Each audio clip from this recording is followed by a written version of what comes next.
Boa tarde, senhoras e senhores. Notícias da linha de frente. 2 aviões americanos foram abatidos no Irã. Mas vamos começar não pelo Irã, e sim por Zakran. Ou melhor, pelo herói do nosso tempo, Zakran Mamdani. É extremamente engraçado quando os eleitores que levaram Mamdani à vitória agora gritam com ele por tê-los enganado. Mas, na verdade, ele enganou todo mundo, não só eles, tanto os de esquerda quanto os muito de esquerda, e até os mais radicais. Por exemplo, ele gritava que era preciso libertar a Palestina. Bom, queria dizer libertá-la dos judeus, é claro. E quando se tornou prefeito e começou a se encontrar com judeus ricos de Nova York, declarou para eles, bem alto, que Israel também tem direito de existir. O que, claro, deixou completamente surpresa a própria esposa dele, que não pensa assim. Mas vamos ouvir um típico eleitor ressentido e forte de Mamdani.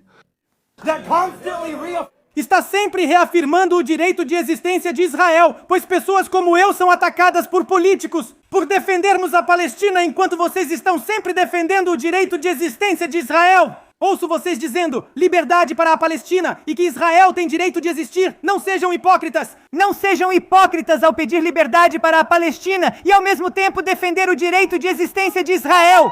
Ele não tem direito de existir, ele não tem direito de existir. Não cabe a vocês decidir se ele tem direito de existir.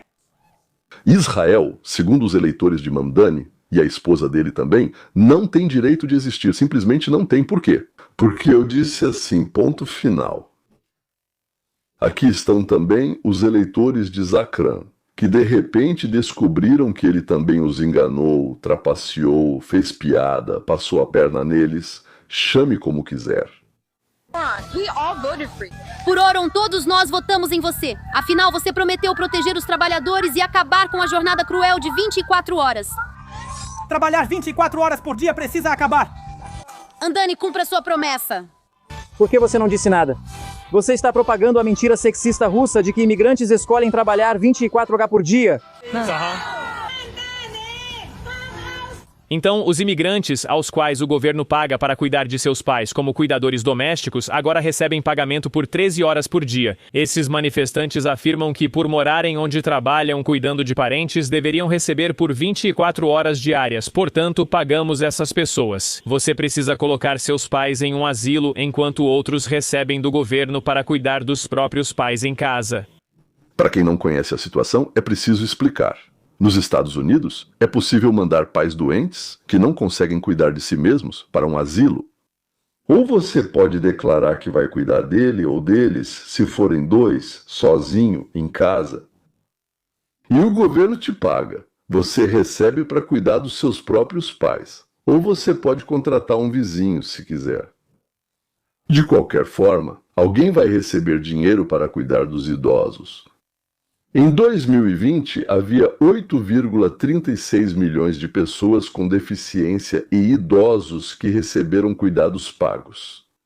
E em 2026, esse número é estimado entre 8 e 10 milhões, agora ainda não foi contado exatamente. Em média, os Estados Unidos gastam cerca de $30 mil por ano por paciente que necessita de cuidados. No total, os contribuintes desembolsam $300 bilhões por ano para que os pais de alguém, ou seja, para que os idosos, como se diz, fiquem sozinhos. Então essa manifestação de protesto que eu mostrei para vocês exige que se pague pelo cuidado dos próprios pais. Não aquelas 10, 11 horas que são pagas para eles, como é agora por dia, mas sim pelas 24 horas do dia. Ou seja, a pessoa trabalha o dia inteiro, mas recebe por menos da metade. Mas se começarmos a pagar pelas 24 horas do dia, então as mulheres que cuidam dos seus parentes vão receber não $30 mil por pessoa por ano, mas sim 72 mil. E se, digamos, ela ficar em casa cuidando de 2 idosos, então serão $144 mil por ano. Aí os Estados Unidos vão gastar 720 bilhões de dólares por ano em vez de 300 bilhões de dólares por ano. Aliás, metade desses grevistas, na verdade, são imigrantes ilegais. Eles cruzaram a fronteira, geralmente pagaram aos cartéis de 6 a 10 mil dólares, pelo menos esses eram os valores de 2 anos atrás. Agora não sei, talvez já tenham mudado. E agora recebem, então, tendo pago, digamos, $10.000 para atravessar, recebem $30.000 por ano para ficar em casa e querem 72. Bom, eu também quero receber 72 mil por ficar em casa. E você? Então, e é um bom negócio, mas é engraçado que o Mamdani prometeu tudo o que eles queriam e depois das eleições, bem, simplesmente esqueceu que eles existiam. Mas ele sabe exatamente que precisa encontrar dinheiro em algum lugar, encontrar e tirar, encontrar e, como dizem, pegar rapidinho. Ele, então, não pensa que uma pessoa livre produz muito mais e com mais qualidade do que um escravo, e que pessoas livres, o que produzissem, colocariam nos cofres da cidade, mesmo pagando menos, impostos menores. Muito mais do que os escravos, mesmo que deles tirassem absolutamente tudo o que, por assim dizer, conseguissem produzir. Por isso, Mamdani procura de quem roubar. É isso. Quem acompanhou os orçamentos sabe que isso não é comum. Por isso, nossas decisões também serão incomuns. Há duas formas de superar essa diferença. A primeira e mais sustentável opção é elevar impostos dos nova-iorquinos mais ricos.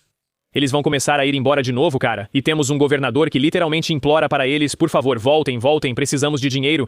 Eu preciso de pessoas ricas para apoiar os programas sociais generosos que queremos ter no nosso Estado. Eu preciso de pessoas ricas para apoiar os programas sociais generosos que queremos ter no nosso Estado. Todo mundo está indo embora. Acho que muitos americanos, especialmente os mais ricos, não se importariam de pagar mais impostos. Mas quando descobrem para onde vai esse dinheiro, para criar o escritório LGBT em Nova York, financiar o cuidado infantil para os filhos de imigrantes ilegais e distribuir passagens de ônibus grátis às pessoas para que elas não esfaqueiem o motorista do ônibus, acho que meu dinheiro está sendo desperdiçado à toa.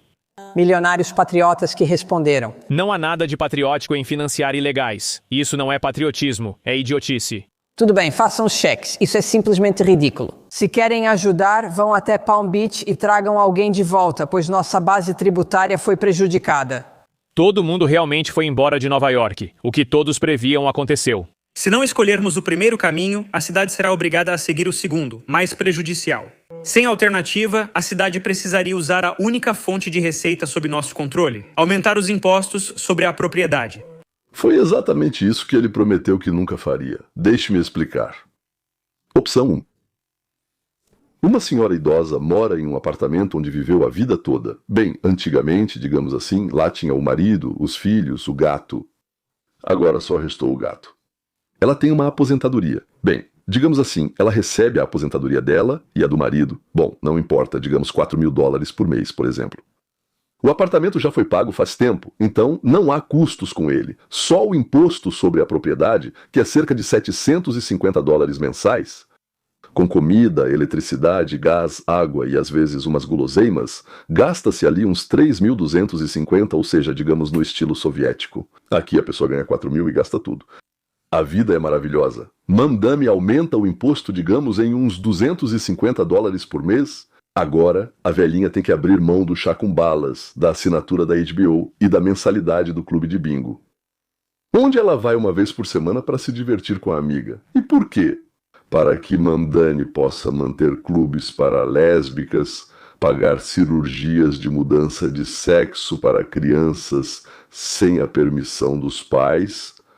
Mas o principal é manter imigrantes ilegais em hotéis, fornecendo comida, roupas, gás, luz, cigarros e atendimento médico gratuito, que aqui é muito caro. Eu diria que sim. O que você acha disso em relação a um idoso que contribuiu para esse sistema de seguridade social a vida inteira? Ou outra história, outra opção, sim. Um investidor construiu um prédio de apartamentos em Nova York. Ele calculou que a renda do aluguel dos apartamentos seria, digamos, $100.000 por mês certo. As despesas do prédio são 20 mil a hipoteca, já que ele pegou o dinheiro emprestado para isso, é 60 mil, o imposto sobre a propriedade é 10 mil, os 10 mil restantes são o lucro. Senhores, estou dando um esquema muito simplificado, mas o esquema em si está correto, só que é muito simplificado para não dificultar o entendimento. Então, agora, Mamdani diz que não serão 10 mil de imposto, digamos, sobre o seu grande, luxuoso e maravilhoso prédio de apartamentos, mas sim 20 mil. E o lucro do investidor virou zero. Ou ficou próximo de zero, sim. E o que você acha que o investidor faz? Ele aumenta o aluguel. Imediatamente, menos pessoas querem alugar um apartamento dele. E o principal é que para os inquilinos ficou mais caro alugar apartamentos, porque o imposto sobre a propriedade aumentou. Mas o mais importante é que o investidor não constrói mais prédios de apartamentos em Nova York. Por quê? Sim, ele vai para a Flórida ou para o Texas. E em Nova York não vão mais construir novas moradias, porque começaram a cobrar demais. Muito imposto sobre imóveis. Como resultado, as moradias antigas, por não estarem construindo novas, disparam de preço. Muita gente procurando, mas não há oferta. Por isso, as casas antigas ficam deterioradas, não são reformadas, porque ninguém sai delas. Todo mundo se agarra à moradia antiga, ou seja, ao aumentar o imposto para beneficiar alguém, e eu suspeito, de novo, aquelas mesmas lésbicas, gays e imigrantes ilegais, ao mesmo tempo acaba prejudicando muito. Não só os proprietários de imóveis, mas todos os moradores da cidade, na verdade, que alugavam esses imóveis dos proprietários. Ou seja, ou o Mamdani é um tolo ou é um canalha. Bem, tolo, eu quero dizer economicamente, ele, por assim dizer, não é tolo, digamos assim, mas é esperto. Ele pode ser tolo, mas esperto sim. E é possível que ele seja, então, um tolo esperto e um canalha. Sim, acho que ele é um tolo esperto e canalha. E você, o que acha? Agora, para os acontecimentos não muito agradáveis do dia. E a operação no Irã durante o mês foi quase sem derramamento de sangue. Acho que foram 12 mortos e 3 aviões danificados por causa, na verdade, de um erro dos aliados. Eles os confundiram com aviões inimigos e os derrubaram com mísseis americanos. Derrubaram, mas, digamos assim, os pilotos conseguiram se ejetar. O Irã conseguiu, nas últimas 24 horas, abater um F-15, acho, ou algo assim. Não me lembro. É um bombardeiro leve. Ambos os pilotos, bem, um piloto e o outro membro da tripulação, nem sei como se chama, parece que os dois já foram resgatados, ao que tudo indica. Sim, um já foi encontrado e levado para a base, e o outro ou estão procurando, ou estão trazendo, ou já sabem onde ele está. Aviões e helicópteros estão circulando lá, nos lugares onde ele deve estar, mas então, o avião de busca A-10 Warthog, acho que é isso, também está lá. Recebeu um míssil iraniano na lateral. O piloto foi ejetado, por assim dizer, se catapultou e foi resgatado, e vários helicópteros sofreram danos de armas de fogo. Eles voaram muito baixo, tentaram, por assim dizer, encontrar esse piloto, porque o sinal vinha de algum lugar, mas eles não viam de onde o sinal estava vindo.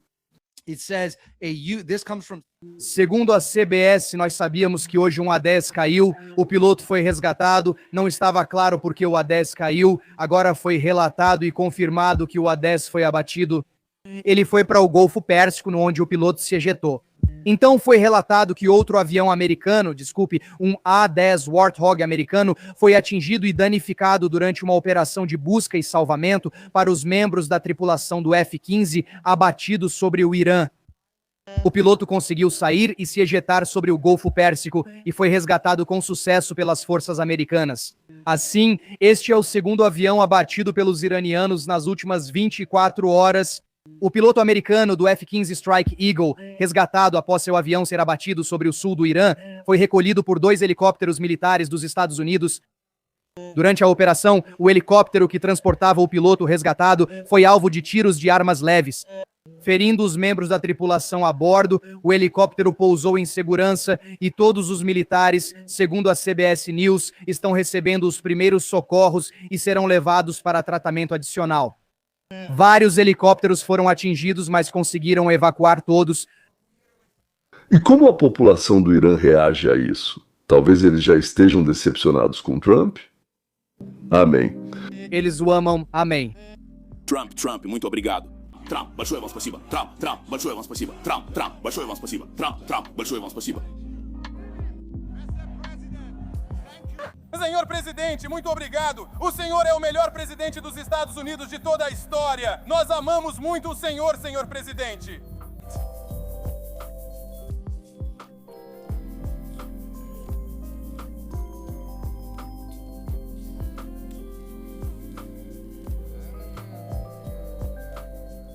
Não, os iranianos não se decepcionaram com Trump. E quem ficou decepcionado? Ou melhor, quem quer o nosso mal? Assim que você pensa em quem odeia a América com todas as fibras da alma, imediatamente vem à mente os comentários que deixam para mim e para outros blogueiros. Embaixo dos vídeos e dos artigos, moradores de Vologda, Oriol, Murmansk, Moscou, assim como Kharkiv, Sumi e outras capitais culturais do mundo russo e ucraniano. Para ser sincero, fico pensando, quem odeia mais a América, os judeus e o Trump? Os russos que acham que a América, usando os ucranianos, quer destruir seus valores tradicionais? Ou os ucranianos que dependem da América, já demos a eles algo em torno de 170 a 175 bilhões de dólares, mas eles querem mais. América, nós não queremos dar mais. E eles nos xingam por isso. Nos chamam de tudo quanto é nome. Bem, e a América e os judeus e o Trump odeiam. Mas como eles nos odeiam? Assim como eu, você também tem uma pergunta? Por que eles nos odeiam tanto assim? A gente deu, ou melhor, presenteou eles, como já disse, com 170 a 175 bilhões de dólares. Se não tivessem roubado, já teriam vencido a guerra há muito. Também oferecemos o Lend-Lease. Façam como Israel faz. Façam uma lista do que vocês precisam e nós entregamos. Mas eles recusaram. Nós arrecadamos dinheiro para eles comprarem coletes à prova de balas. Pessoalmente, por assim dizer. Sim, cada um de nós já arrecadou, organizou shows, fez campanhas, assinaturas, etc. Para capacetes, para comida dietética, para crianças. Enviamos para eles itens para pessoas com deficiência, como muletas, cadeiras de rodas e medicamentos. Recolhemos presentes para as crianças, e eles nos respondiam com um ódio desenfreado. E não era disfarçado. Não era disfarçado. Isso é pelas costas. Não. Era simplesmente um ódio direto e desenfreado em relação a isso. E então, roubavam e depois vendiam para os próprios soldados deles. Eles vendiam coletes à prova de balas e mantimentos que nós enviamos para eles de graça. Não só os ucranianos, claro. Os Estados Unidos forneceram à URSS nos anos 40 17,5 milhões de toneladas, você entende, né? 17,5 milhões de toneladas de armamentos, equipamentos, matérias-primas, alimentos, tipo tanques, aviões, caminhões, alumínio, explosivos, carne enlatada. Nos anos 90, nós demos empréstimos de 12 bilhões de dólares sem garantia nenhuma. Sim, demos empréstimos.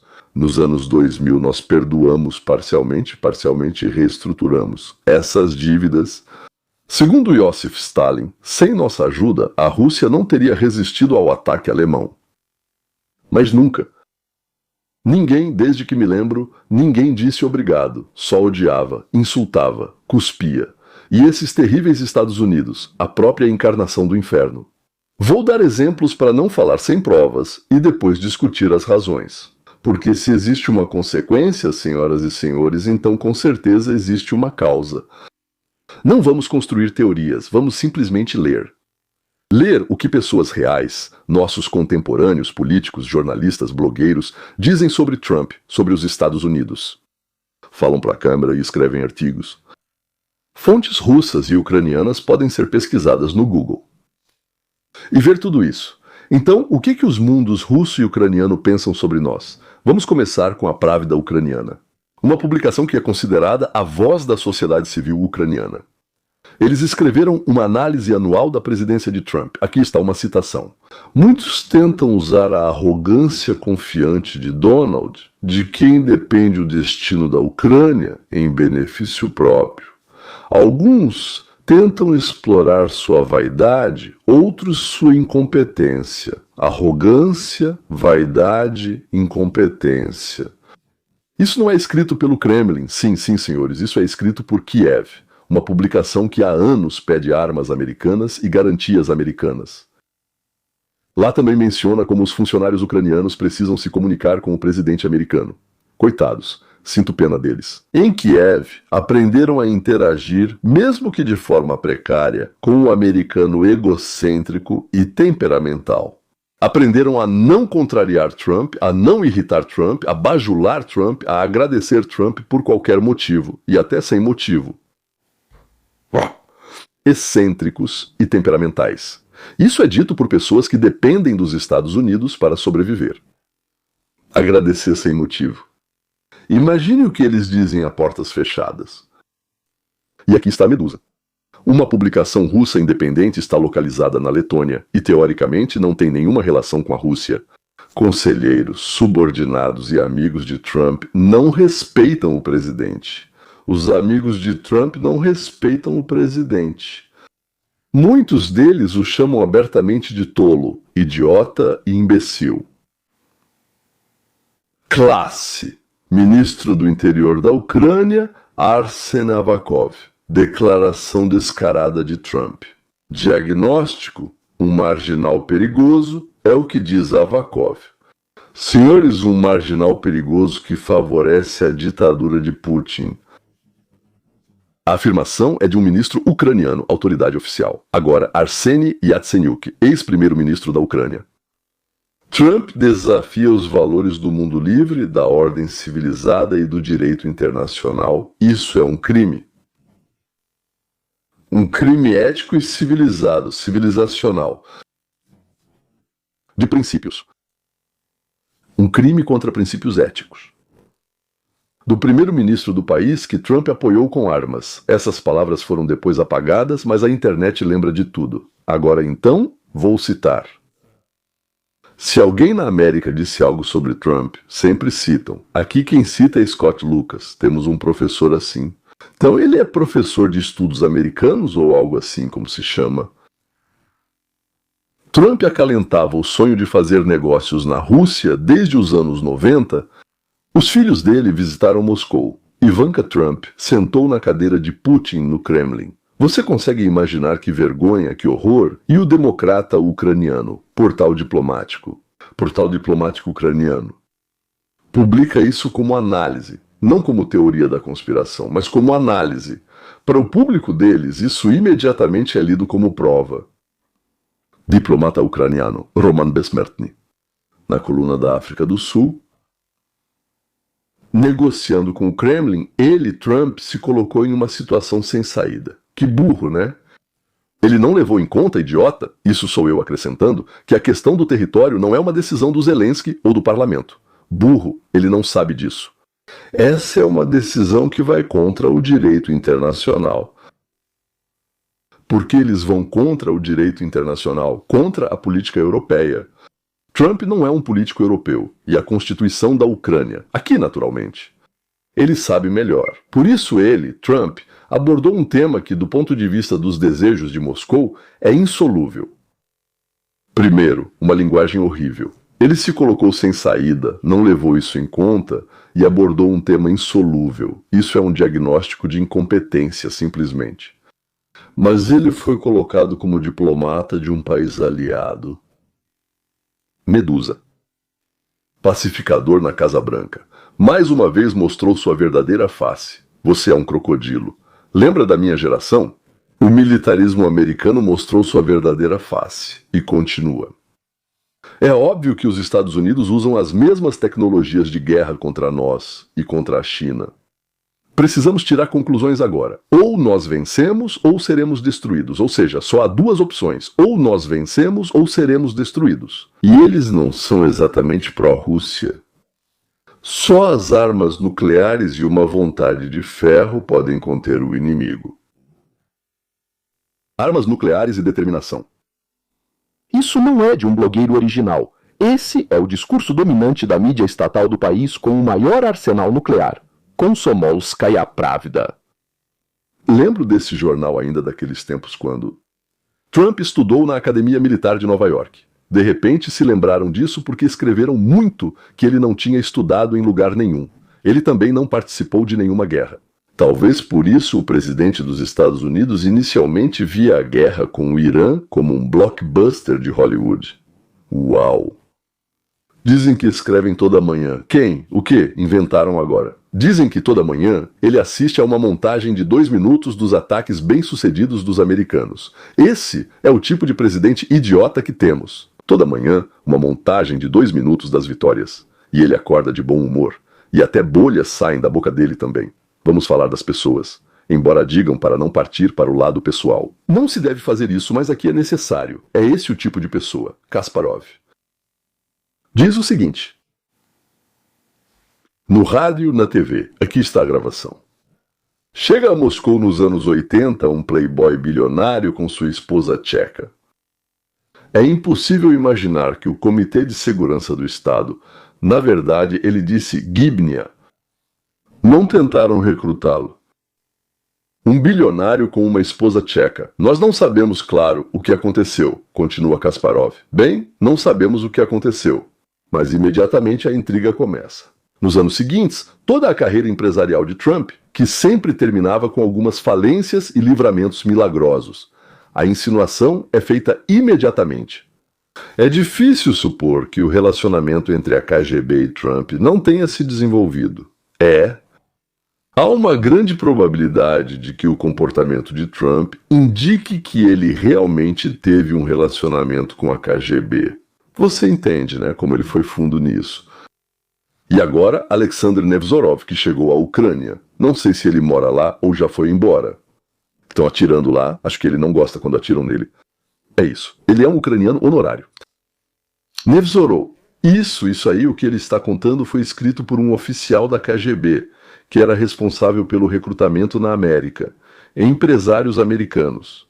O Trump, como muitos outros, foi enredado pela tradicional rede da KGB. Ele veio com a esposa tcheca. Bom, tudo bem, não importa. Era absolutamente impossível não cair em toda uma rede de armadilhas da KGB.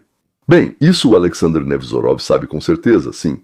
É preciso entender que nos próximos anos as pessoas vão procurar a resposta para o enigma do paradigma.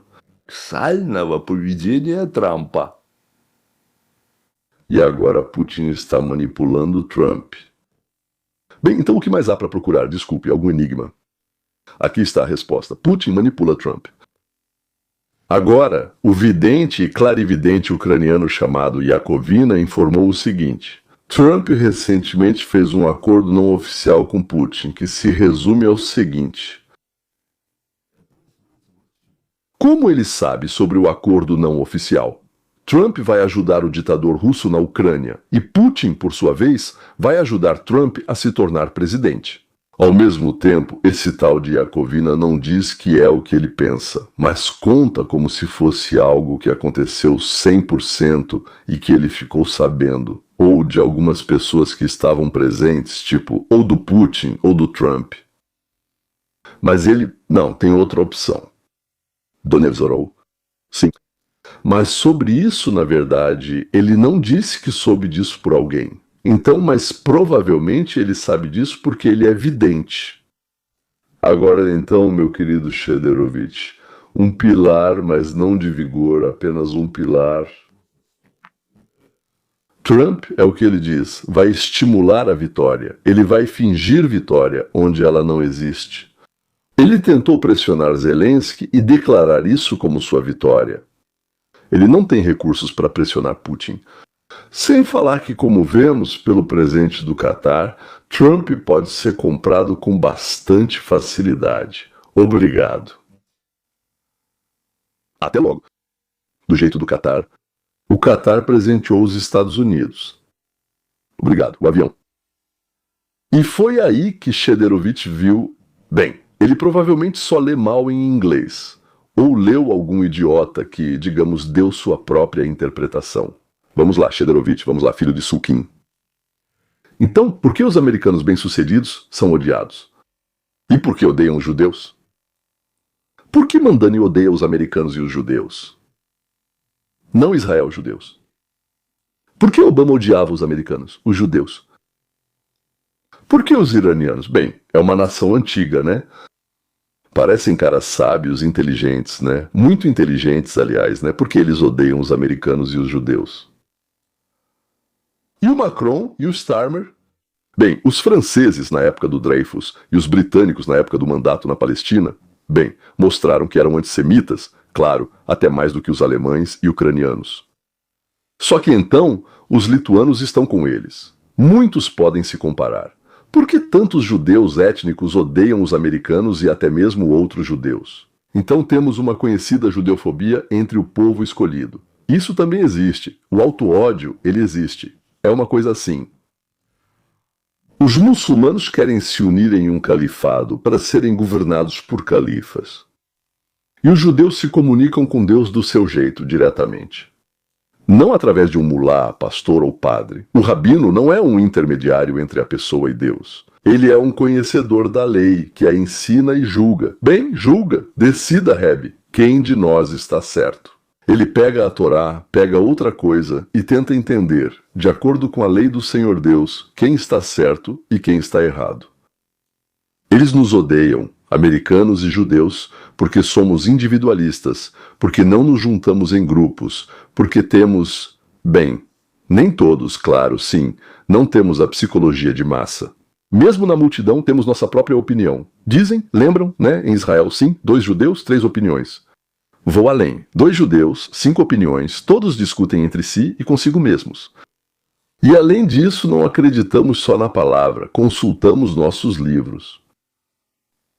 Livros de anos passados, de tempos antigos, lemos para encontrar um erro e depois gritar, aham! E depois vamos discutir até ficar roucos, provando um para o outro o que significa a vírgula nesta frase. Eles nos odeiam porque somos autossuficientes, porque não somos inferiores, porque achamos que o sucesso é seu, conquistado, mas o fracasso também é seu, conquistado. E a culpa pelo fracasso é sua, de mais ninguém. Por isso dá para corrigi-lo, porque a responsabilidade por ele é sua. Eles nos odeiam porque achamos que tudo depende de nós mesmos, e que não deram, não deixaram, não permitiram, são desculpas. O único pensamento que temos é como fazer para dar certo, como fazer melhor. Por isso fazemos de novo e de novo, por isso fazemos melhor. Por isso conseguimos. Senhores, inscrevam-se, ativem o sininho e deixem o like, assim o canal só vai crescer. O que os americanos e os judeus têm em comum? Pensei bastante e sei que tanto judeus quanto americanos são pessoas livres por dentro. Aqui está toda a Torá, todo o Talmud. Aliás, o Talmud babilônico está atrás de mim, sim, nas prateleiras.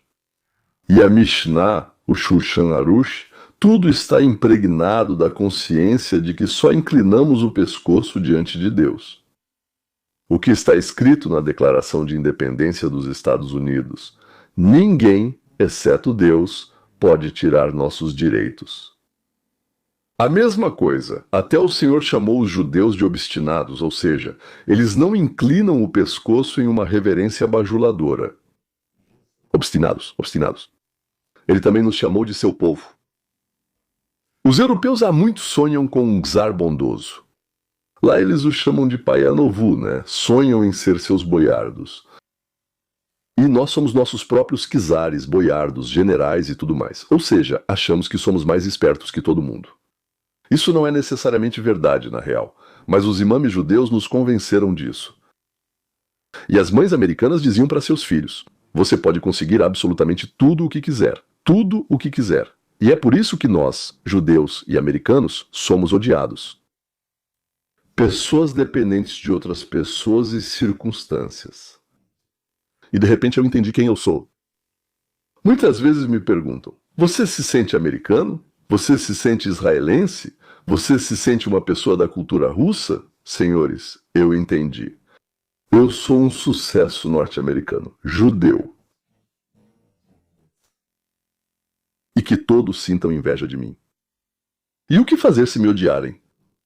Bem, eu vou superar.